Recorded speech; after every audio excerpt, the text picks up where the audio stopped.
All right, this is Sherman Tank coming back at you again. We had a little technical difficulty, so instead of having video and stuff up here with David, we're actually going to act like he's on a phone call. So I think we got some internet issues going around the country right now, so we're going to do what we can with what we got. So David is here. He's just going to be audio today. Hopefully that ends up working out okay. David, can you hear me? I can. I Can you hear can. me Can you now? hear me I now? can hear you.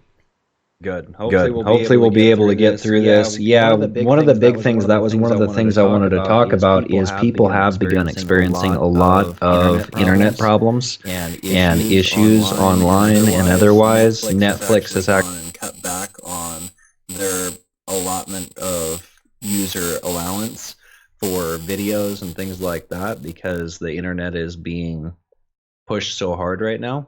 Mm-hmm. And where I'm at, I'm pretty remote, so we're on MiFi's, which is probably why it's so bad right now, is everybody and their brothers on their phones currently.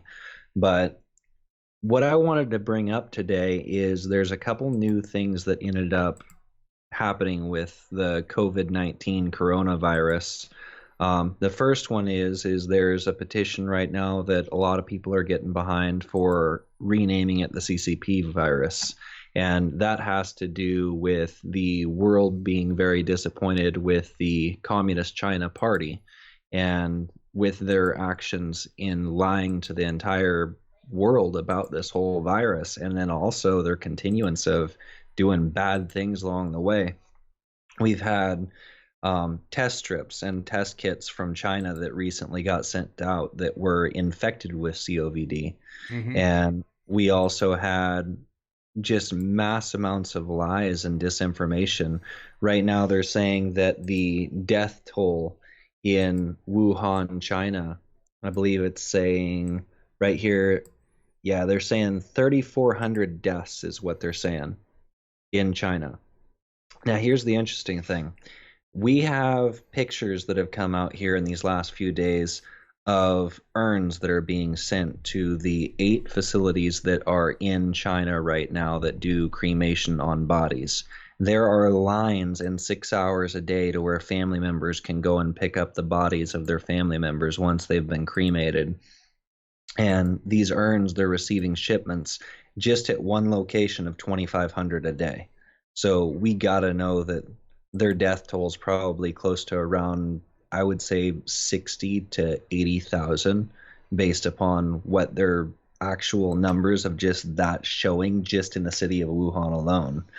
And that's based upon the fact they keep receiving these shipments of urns every single day, and you can look that up. There's a lot of photos on it, and it's pretty disturbing stuff when you start looking at it.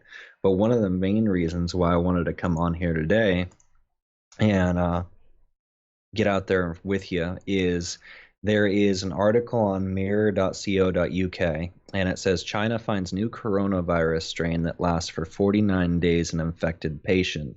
And what they're saying in this article is that they're warning of a new mutated version of the coronavirus that could infect people for nearly 2 months. The scariest thing, and Tank and I were talking about this here a little bit ago, is this has all of the markings of being a genetically engineered, genetically modified bioweapon. Yep. And we're seeing that now as this thing is mutating, and we don't even have the very first vaccination for the thing, let alone a vaccination for the mutated strain. And who's to say it's not going to mutate into something more deadly? Right. And go on. Well, I was just gonna, add that if you look at all the circumstances that we've had across this country in the last, I don't know, last 3 years, and you've seen everything that's going on. Trump has been hammering China with all the trade restrictions and tariffs and everything else, and it doesn't put it doesn't. It's one of those things where I don't think that this couldn't have been created in a lab. I mean, if you look at the coronavirus, we've had it since 2006. 2006 is a long time to have a chance to tinker with this thing, and we have it. We've actually got it in different chemicals. I mean, if you look at some of the stuff that like we, Lysol. yeah, that we clean with every day. I mean, it's in there. And the fact that in 4 months or 5 months that this thing has gone from something that is a daily, um, we use it daily, to something that can kill you, it's kind of unfathomable to me. I mean, you can't at least explore the idea that this wasn't made in a lab. If you do, then you need to wake up, because we can do a whole lot of different things with it. And the fact that it took China, what, 3 months, or no, a month and a half, to even inform the rest of the world that this was going on, to me that sounds like it might have been a test. And guess where it got tested? I mean, they used it on the Hong Kong protesters. There's people that were dying. They were welding people in their homes. That right there should have been enough to, tell us what was going on and what to expect. Yeah, absolutely. Well, in fact, based upon what you're saying there and what we have as a history on this, and also we have breadcrumbs that I think are being left right now. This is as defensenews.com, and it's an article on there dated on March 19th, and it talks about Esper's dark vision for the U.S.-China conflict makes war more likely. Mm-hmm. But in the article, it basically goes through Esper, and he is the defense secretary. He is saying that he wants to start pulling troops from places like Iraq, Afghanistan, all of the different troops that are considered non-essential, that are not doing special operations missions there. He's looking to pull all of them out, and then also pull out our forces from Africa and send them over to the regions in China. Right. And we're seeing, just in the past few days, we had in fact, right here, Pentagon can train sights on China, and the Air Force described a flight by a nuclear-capable B-52 bomber over Somalia in February as part in warning in China of the engagement to come. And we're looking at this, and we're seeing our players that are starting to move. There was just an article, I think, a day or two ago that came out that said China is actually working on putting some EMPs into place to attack our ships that are off their coast right now. And they're looking to turn around and do it that way. Another big thing that's going on for our Navy right now and our sailors is there's actually a Navy personnel ship that is off the coast, I think outside of China regions, that has 200 infected on board.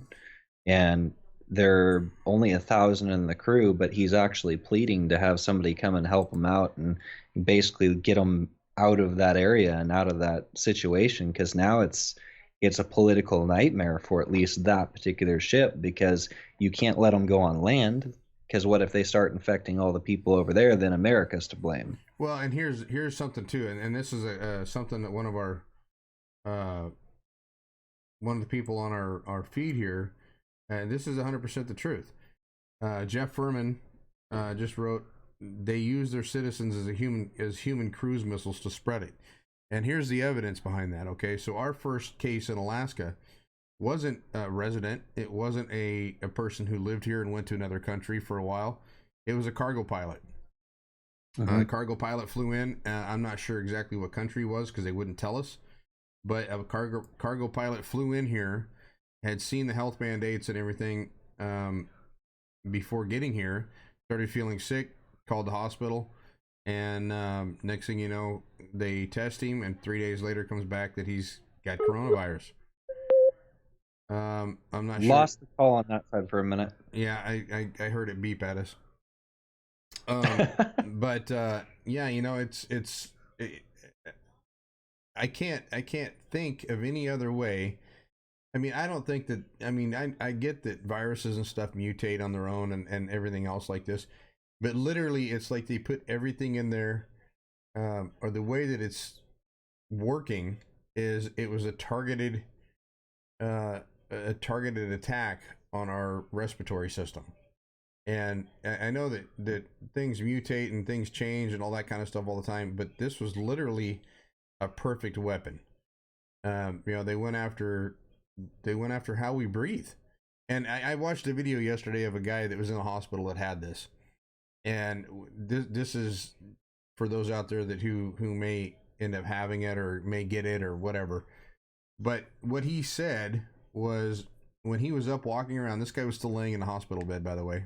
As a black guy, he looked in pretty rough shape over the deal, and he was, I'd say, 40s, 50s. He wasn't super old, but what he was saying was that when he's up walking around, he has trouble getting air, but when he lays down, it feels a lot better. So what ends up happening is you lay down, the stuff fills your lungs up. When you get back up, you can't breathe, and so you're wanting to basically lay down.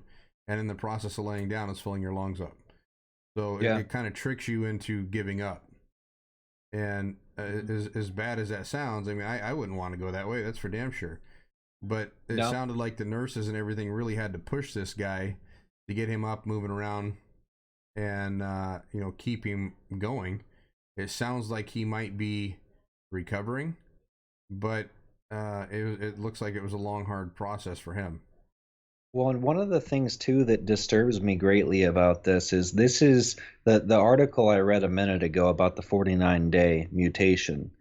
That seems like it's getting out to us super late, because there were already people who were saying this a while ago, that it was much, much longer periods than this. And there was a video that I was watching yesterday from a guy in China who was wearing one of his masks, and he was having to use a VPN to connect to the internet. And when I see a video from somebody inside of China that is putting themselves at risk, it's none of these people are looking to make money on this. It's not like they can go on and post on YouTube and have money transferred to their bank account in China. These people, when they do these videos, they're literally risking their lives, because the communist China regime and the party that's over there, they will literally grab these people from their homes, drag them off into wherever, and then all of a sudden they caught corona and they were a statistic. And that's the reality that they're facing. But what this guy is saying is, he's saying that they're saying that there's no new cases in China. He said they're lying. He said that their transportation system is shut down. They can't call 210, which is their version of the police number over there. There's no police that will respond. There's nowhere that they can even get testing. He said there's still people dying left and right. He said that the symptoms that they're having are not the symptoms that they're actually saying is what's from this virus. So, well, that's the one thing that I find interesting is if you watch the videos and stuff over there. I think we lost David there for a second. He's okay. I got you back. One thing I find interesting about the symptoms and everything that they're talking about, if you watch the videos and stuff from 3-4 months ago, people were passing out on the streets. I mean, they were dropping like flies, and you're not hearing any of that kind of stuff. So not yet. But then again, we're in our first 2 weeks of this, and according to a lot of the Chinese people that are over there, this has been going on for a month and a half, 2 months. Yeah. It sucks that we're having to go through it. I know right now there's an aircraft carrier or some of the military out in the ocean right now that are in dire straits with the stuff.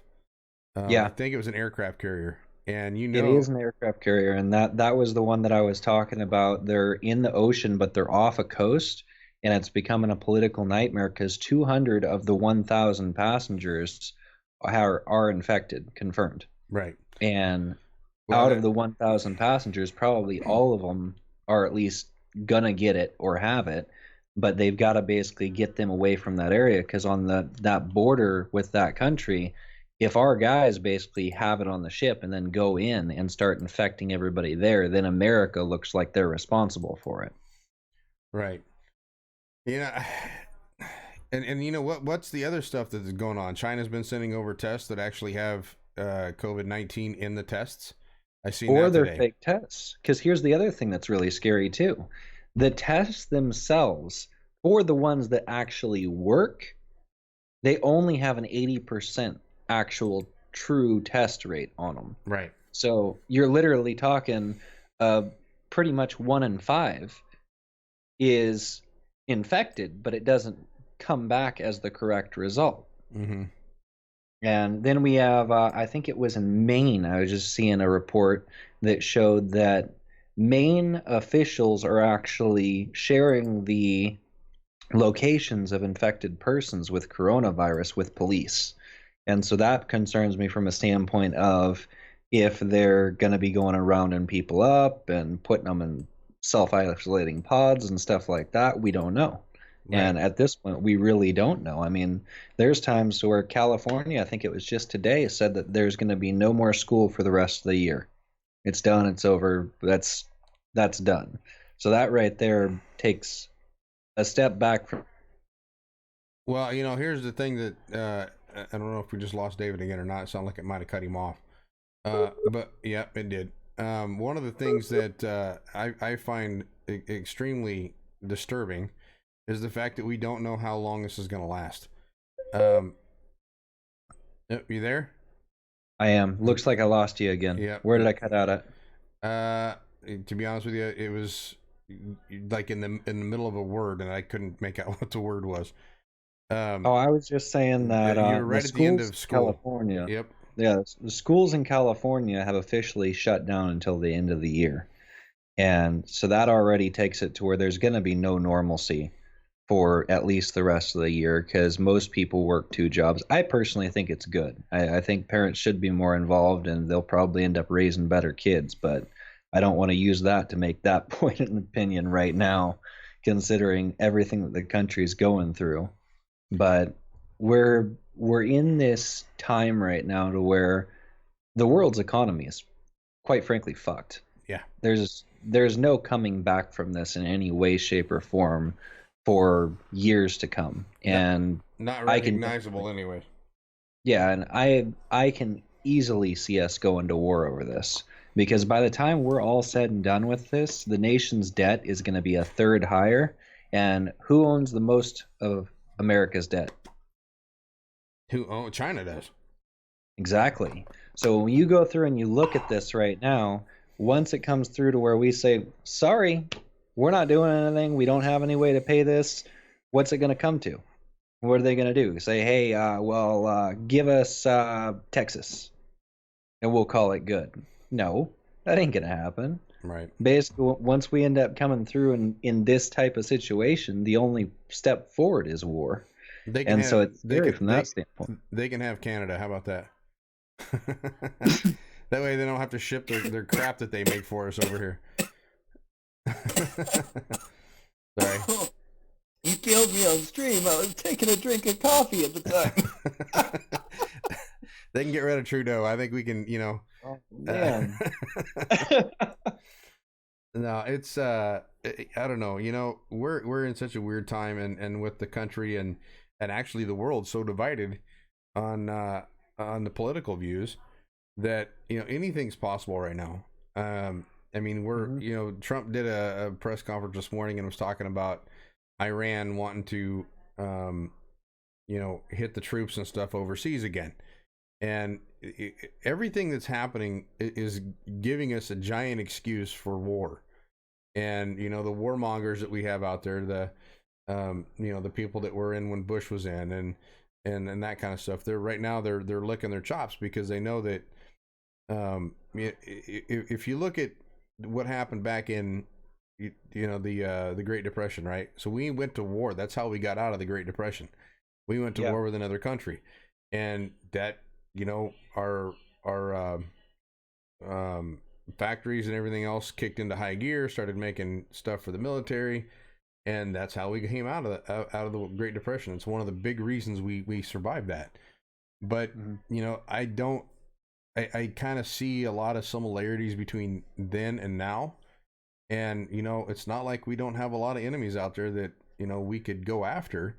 The problem is we have enemies here abroad too, or here on the homeland too. Look at, I mean, and some of these enemies that we have here on the homeland, they are residents of the country. It's like the lady that was going out and trying to spread the coronavirus by spitting on the stuff in the produce in the grocery store this last week. She ruined $35,000 worth of food, and they had to throw out. I mean, I think she's getting terrorism charges pressed against her, but I mean, that's insane. That's how bad and how political things have gotten. That you take a normal citizen here and you try and go out and you try and infect other people. I mean, that's insane. Yeah. Yeah, absolutely. And what we're seeing here too is that there's a lot of people within this country that are still trying to cut our military forces, and they're trying to make it to where we don't have a strong military. And what we're seeing right now is China has been growing not only their economy, but their military power. Oh, yeah. And they've been really close allies with Russia, and they've been going through and building up a lot of their defenses and their resources from Russia. So we've got two superpowers that both don't really like us very much right now. I think Putin was hoping that he'd have a better relationship with Trump, and so far from what I've seen, Trump and Russia and America and Russia for a while now have not had a good relationship. And I don't see that changing anytime soon, because our values as a country differ so much from Russia. You can't really have a good relationship with somebody like that. It's like the whole Communist Party thing right now. You're absolutely correct. They're using their own citizens, but in many ways, their own citizens are hostages to this. Yep. Like one of the things that the video, and I think I shared it on my Facebook. If not, I'll go through and share it again. But it was this guy who is from China, and he was going through and he was discussing all of this, but he was saying how they want to be free and they want to have rights and they want to have the ability to surf the internet without it being specific pages that they can go to. They want to have the ability to see differing opinions. And people don't have an understanding that America is the only place in the entire world right now where you don't risk losing your life and losing everything for free speech and for having different opinions. Anymore, it's changing to where now there's social pressure if you say something wrong, but the fact of the matter is the more we move down that road of social pressure, it turns into government pressure. And then all of a sudden, the next thing you know, you only have certain points of view that you can take. We all know, left and right knows, that our media can't be trusted. Oh, no, that's right or left side. It's all the same people controlling the narrative. Well, you know, there's a thing that I seen. There's a meme, and it showed a horse trying to get ready to go in a set of gates, essentially, and both of the gates led to the same place, and that's exactly what our government is right now. With the bill that they passed, you know, I know that there was one Republican, or actually he was an independent, or he was wasn't independent. He's more in the middle than most of the other congressmen, but Thomas Massey, he wanted to uphold everything. He wanted to get everything on the record, and they basically lambasted the guy for holding up the vote for like 30 minutes. I mean, it's gotten so political, and the thing is these people know that are in Congress, they know that their wallet's going to be full, and they don't give us, you know, two shits about anybody that's in the country. They don't live literally. They don't live on the same planet that we do mentally.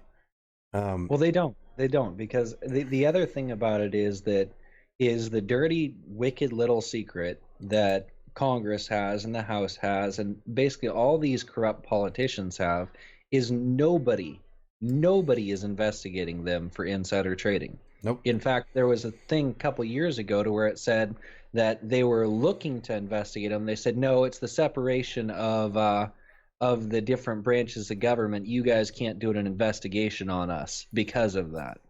And I don't interpret the Constitution to read that way, but they apparently do, and they've been getting by with it. But you have all these people that are making these backdoor dirty deals with lobbyists in exchange for stock being donated to their nonprofits or their 501(c)(as).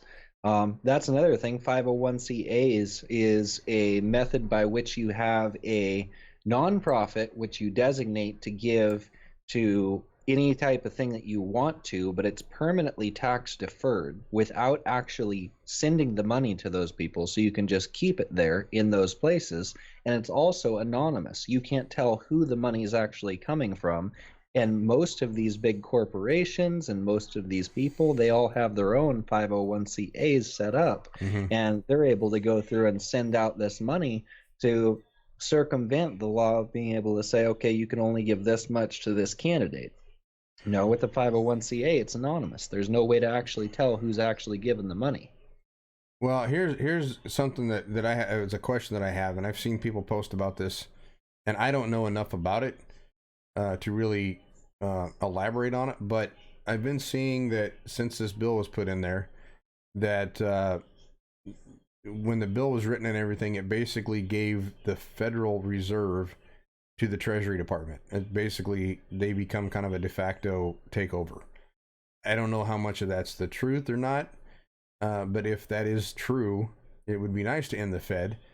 The Fed is one of the reasons that we have to pay the taxes and all this other crap that we got going on. Maybe that's part of the plan, was to take down the Fed. I know that Trump doesn't like the Fed because they mess with the interest rates and everything else all the time. But, I don't know how much of that's true. I'll have to do a little bit more research on it. But,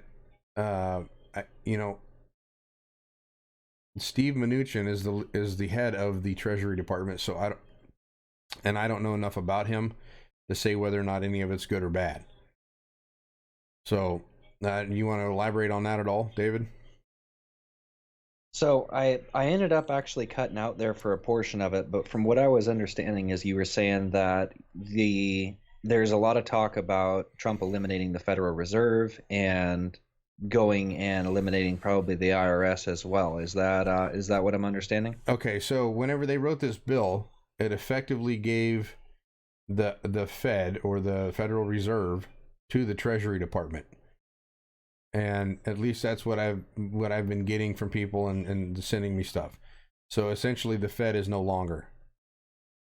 Did you catch? Interesting. Yeah, that's it basically, it gave the Treasury Department. Now, like I said, I'm not sure if this is true. I mean, I've heard it now from 3 or 4 people.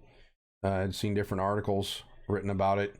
But essentially, it's made the Treasury Department the de facto leaders of the Fed, or it's basically going to be ending the Fed. And we know that Trump doesn't like the Fed because they manipulate the interest rates. Yeah, I would have to do some more research on that to be able to actually pull it up, and see if I can read the actual bill itself and go through and have a look at the legalese that's in it to be able to give a definitive, this is at least my opinion on it. Right. But actually I could do that right now. Pick a topic I gotta know something about while I research this. Well, we'll talk a little bit about the schools and stuff. So, my wife is actually doing IEDs today. Or IEDs. I can't remember what the hell they're called. She's talking with parents about their kids and making sure that their kids are learning stuff at home and all that kind of stuff. So, the learning is still going on, but here is your opportunity, parents, to make sure that you're actually having the best opportunity on the planet to find out what your kids are learning. So take advantage of it while you have it. So if you're at home and your kids are at home and your kids are having IEPs, pay attention to everything that's going on, because now is your chance to see how indoctrinated your kids are. Yeah. Right now is a chance to, thank you, Scott, IEP. I almost want to say IED, because in some ways, some of these are IEDs. But it's amazing, the school that she teaches in. And she loves the school, by the way. She loves the people that she works with and the kids. But it's amazing to find out how many people don't actually pay attention to their kids. They treat school like it's a babysitter. And now, with this corona stuff going on and all the schools shut down, it's amazing to see just how different parents are looking at their kids. Because now they're realizing that their kids may not be, that special student in their life, I guess. And you wanted to say snowflake. Yeah, well, in some cases, yes. But right now it's a really good time to teach your kids that socialism, communism, things like that, are exactly what we're living, and exactly what those kids are gonna. This is, David, to be honest with you, this is a perfect time to turn a kid from being a liberal to being a conservative, because they're seeing firsthand that they can't leave their house, that they can't just simply go down the street and hang out with their friends. And I lost him. You back? There we go. Yeah, I waited there for a second. Yeah, we're still having some problems, so maybe after this topic we'll end it here. Yep. And hope the video showed through pretty good. But no, what I was saying is that the big media corporations are talking about how the schools holding back the children from this, or the schools having so many people homeschool at this time, is really going to mess up these kids' education, and they're not going to be able to get the education that they need, and it's going to cause a whole generation of people to be raised stupid. It's literally what some of these big institutions are saying. In fact, Donald Trump Jr. over there, he ended up replying to him and said, I think you'd be hard-pressed to find a homeschooled student that isn't at least keeping up or doing better than most of the kids in these public schools. And I 100% agree with that. I agree too. Oh, yeah. When I was a kid, I was homeschooled. When I graduated, it was at 16. I didn't end up going to college because my tuition was going to be way too expensive and I'd never pay it back. And so I started doing trades, and I make more now than most people do with a degree. So, well, I don't know if you put yourself in the kid's position, and we've all gone through high school and we've gone through middle school, and where do you learn the most? You're going to learn in a place that you're most comfortable with, and that's usually the house. I mean, go ahead. The school environment, in my opinion, it's set up as a industrial age work environment. We have not progressed from that at all. In fact, we've regressed, because we have an institution that wants to tell you, do this, only this, these are the equations that you can accept, think this way, do this, which is great for an industrial age. It's great to tell a guy, here's a wrench, I want you to turn this 100 times. That's what you needed back then. Mm-hmm. But we haven't progressed from that. Now we're living in an age to where I can learn damn near anything I want to just by going to YouTube. And there's still people that say, oh, well, you can't do this and you can't do that. Yes, there's 3 or 4 different sections. If you're going to be a lawyer, if you're going to be a doctor, if you're going to do anything that requires an advanced medical degree, yeah, you need to go and get some schooling for that. Right. But otherwise, for somebody who wants to, there's so many opportunities out there to just go and figure stuff out. When I lost my job a long time ago, and dude was a dirtbag and he ended up firing me because I wouldn't sign a contract. But I started my own company that did e-commerce web development, made videos, stuff like that. And I didn't know any of it at all when I got laid off, unemployed. And when I went through that process, it was something to where within 6 months, I knew as much as most people who had gone to college for 4 or 5 years doing it. And then I had 3 guys working for me. And there was one moment to where a guy from college came out of college and he was like, hey, I'm looking for a job. Will you hire me? And I was like, well, what languages do you know for coding and doing these websites? He gave me off the list, but he knew CSS and he didn't know Sass. But the problem is if you don't know Sass and you're not willing to learn Sass, then you're going to be doing 4 or 5 hours more work per page than a guy who knows Sass. And so I asked him, like, you don't know this language. We use this language a lot because it saves time. What can you do about that? He says, well, I can't do anything about it because I only know Sass. And this is the environment that these kids are growing up in, is sit down, shut up, do this work. And then now even worse is our school system now, they're not kicking out the problem children. They're not able to discipline the problem children. They're not able to turn around and do anything to these kids at all, who are basically ruining the entire schooling experience to the kids that do want to learn. Right. A kid can sit there in the middle of the classroom, scream at the top of his lungs, toss his desk around, and nothing can happen to him. They can't be expelled anymore, at least in California. Well, and you know, if you go into some of these schools like in California, New York, and places like that, if the kid's wanting to be smart, and is doing really well in school, guess what? The other kids give them crap for it because they're lagging behind. It ends up becoming a big bully situation. But that doesn't happen at home. No. There's the elements of peer pressure too. There's the elements to look cool and be cool, or ooh, that's a cute girl or cute boy, whichever you're into. And at the end of the day, you focus so much on that stuff that in 2 hours, when I was homeschooled, I'd have my work done in 2 hours. And the rest of the day, I'd spend doing what I want to do. And at the end of it, I mean, when I was 16, when I went to go to college, I classed out all the math classes in college. They said I wouldn't even have to take math, college level math. And they said, no, you wouldn't have to take it. And that was at 16. And most of these other kids, they don't know algebra by the time they get out of high school. They don't have an understanding of what it's even for. Right. And instead, our schooling system right now is focusing more on liberal politics and policies and socializing these kids and indoctrinating them. I mean, now we're turning around and seeing some stuff to where they're trying to change it to where they're going to be teaching in schools that capitalism is an unfair and biased thing that's racist. I mean, dude, you live in a capitalist country. How can you teach that in school? Right. Yeah, well, unfortunately, that's what we're dealing with in today's day and age.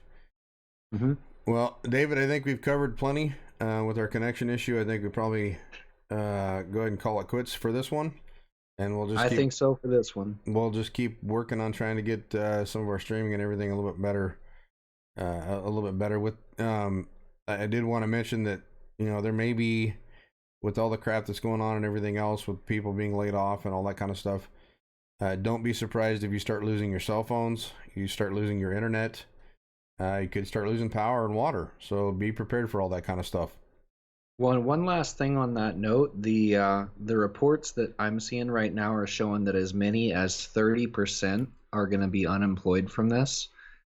And I personally think it's worse than that, especially speaking to a lot of the individuals I've talked to. I'm guessing it's probably closer to 50. Yeah, I think it might even be as high as 60. Could be. But that also gets into how much that's going to end up affecting our nation's debt from that too, because unemployment insurance only covers so much. And when everybody uses the insurance at once, the other thing I would say is have some cash on hand. Oh, yeah. Because if shit starts hitting the fan and things start going down and going sideways, the banking systems are probably going to be one of the first things to be affected really bad. And we're on a teeter-totter right now and have been for a long time. Well, this fractional reserve banking, you've only got 1/10 of the money that is of the account holders within that bank. So there's only 1 out of 10 people that's going to get their money. And if that comes crashing down, it's over. It's done. Well, here's something I want people to consider on that the banking part of it. If the banks are closed down, which up here they are, you can only go in by appointment only. You can't just walk into a bank right now because of this crap, but you can still get to an ATM. You can still draw out money. So if you can, do it while you can, because if our internet goes down, that means that their networks go down, and then you're basically SOL. So make sure that you both have money out and that you have stuff that you can barter with or trade with. I think that we're kind of, they're saying it's a month out before we can start going back to work and all this other kind of stuff. I wouldn't be surprised if this lasts all summer, and then I would not be surprised if this stuff craps out and does this again next winter. So be prepared for that. Yeah, there's that, and then also bullets and ammunition, they're gone, man. They're 100% gone. We still have them up here. We're still getting shipments and stuff up here. Our gun stores are still good. Over here, even in the rural areas, man, it's nutty. I'm talking to guys over here, and we have one guy who's in our group right now, and he's a firearms dealer, and he was telling me that he got one gun in today, and he had it sold before he even signed for it. Oh, I don't doubt that at all. I mean, in California, ammunition spiked on. In California, you've already got the problems with having a background check and all that crap for ammo. Here we don't. So we got a place I know in Wasilla that just got a shipment of stuff in, and they've got like 3 shipments in the last week. And as soon as it comes in, it's gone, but it sells out pretty fast. But they're still getting stuff. So yeah, Let's see. They seem to be limiting how much you can buy. Well, in a couple stores they are. Sportsman's Warehouse here, we're limiting how much 223 stuff that you could get at a time. I think they were limiting it to 150 rounds a person, which is kind of a joke. But Yeah. I mean, I can load that much stuff in 30 minutes. So actually faster than that, probably 15 minutes. But you know, it's people have to really start looking at the stuff that's going on and the stuff that's going to happen, and you're going to have to find a way to predict that, because you may not be right in your prediction, but you know what? It's better to be safe than sorry. Yeah, well, I mean, that's the thing. Plan for the worst, hope for the best, and play it out that way. But I think this has been a huge wake-up calls for Democrats, Republicans, and even preppers alike. I know that my family and myself, we were very well prepared going into this. I'd say we were probably 99% better off than most of the people who are going through this. We had money saved up. We had everything else that was taken care of. So when I lost my job, I mean, I'm still not sweating it. And actually, I'm going to become essential personnel here pretty soon and going to be back to work. So that's good news. But, or bad news, depending on how you look at it, because I've got mixed feelings. I like the idea of being able to go back to work and get back at it. But by the same token, with everything that's going on out there, it scares the crap out of me. And one thing also, there's a MIT report that came out from a guy that was saying that their recommendations on social distancing and all that is flawed. It's from the 1930s, and that the virus itself can stay in the air for several hours, and it can transfer up to 23 to 27 feet is what he said, which that's extremely scary crap. There's nowhere you can go. And that's without air conditioning. That's without, you know, any kind of air movement. That's just, you know, you know, if you got wind blowing or you got air moving around, you got fans around you, that, you know, that's going to expand. So, well, in fact, what they were showing too is they had actually turned around and done some tests, and they found the coronavirus at some of these hospitals in their ventilation system. Oh, yeah. And so the virus is actually being spread throughout the hospital, throughout the ventilation system. So just going into a hospital just to get tested can result in danger for you. And I think we just had another 2 cases up in Reading as well from some guys over there. So we're up to 8 confirmed cases now. But another thing to remember is if you're seeing 8 confirmed cases, this person has probably already been viral for the last, I'd say, 10 to 13 days. mm-hmm. And so how many people did they come in contact with that are then going to start showing symptoms 10 to 13 days later? And what we're seeing right now is the rate of escalation just on a weekly basis is about 10 times what that number is. So if they're saying we've got 8 cases right now, we really have 80 infected people out there that don't know it. And by 2 weeks from then, we're going to end up being in the 800 range. Yeah, you know, and I don't want to come on here and be, you know, the person that's going to be scaring people and stuff like that. But, you know, you're just going to have to watch yourself. You know, wear a mask or whatever whenever you go in somewhere. Eyewear is good. Sunglasses, anything that'll keep, you know, stuff out of your tear ducts and things like that. And wash your hands. I usually, lately, I've been wearing gloves everywhere I go. And then whenever I come home, the gloves stay in the garage. You know, that's one of the best things you can do. The thing is, it can be on your feet, it can be on your clothes, it can be on just about everything. So, you know, not to be the fearmonger or anything like that, but the one thing that I'm curious about, and this has been going around a lot. I know this video has gone on a little longer than what we thought, but the big cities where they're saying that the hospitals are like war zones and stuff. I just lost David again for a second. You back? Yeah. Okay. I'm back. So the big cities that have all the hospitals and everything, what I'm curious about is a lot of these hospitals that they're claiming are war zones are basically empty. There's nothing going on. There's been videos going on all over Facebook and everything else about it. So, you know, if you're out and about and you're going to the store or something, you might swing by a hospital and take a video and see what it looks like. Well, and some of that too, I think that our hospitals have been so overburdened with people who didn't need to be going to them. There's a lot of people that are welfare people, welfare recipients constantly, and they use the ER as their walk-in clinic. Yep. Because a lot of the walk-in clinics won't actually accept them as patients because of the medical that they have. So I think what we're seeing right now with the emptiness of the hospitals is people are scared of this thing bad enough that they're not going for their common cold. They're not going just to be able to go and try and get their drugs, because we also, I would say probably 30 to 40% of the ER visits are to try to get opioids and claim all kinds of weird, wicked pain so that they can try to do that. It's been an epidemic in our country for a long time. And I think right now people are scared enough that they're not trying to manipulate the system to be able to do that. And it's emptying those out a little bit. And we're not at a place that this is catastrophic yet.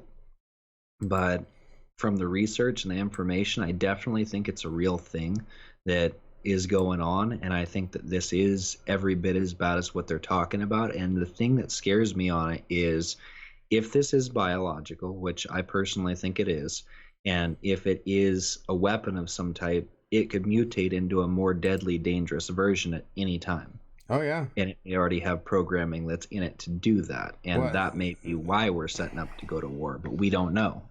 Yeah. Well, only time's going to be able to tell on this one. So, buckle in, get ready, because I think we're in for a bumpy ride for the summertime. So, Absolutely. Make sure that you, the one positive thing on this whole thing, me staying home, I've actually lost like 6 pounds. So I'm not eating as much and not eating the fast food that I used to eat. So I'm down to in the 240s for a change. So, Nice. Hopefully that continues, and maybe if we go 3 months down the road, I might be back down to the 220s. We'll see. The other silver lining on this too is that coronavirus is a winter virus, and Yeah, it can't does handle not do heat. well in heat. Yeah. And so as things start heating up, we're going to start getting a much better handle on this. But Nope, I think I lost David again. I think we're about to end it here in just a second. Give it a second here. David, you there? There he is.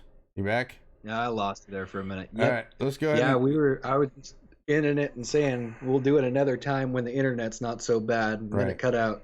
All right. Well, folks, we're going to go ahead and end it, so we will catch you another time. Just stay safe out there and use your brain. This is Sherman Tank and David Johnson, and we're out of here.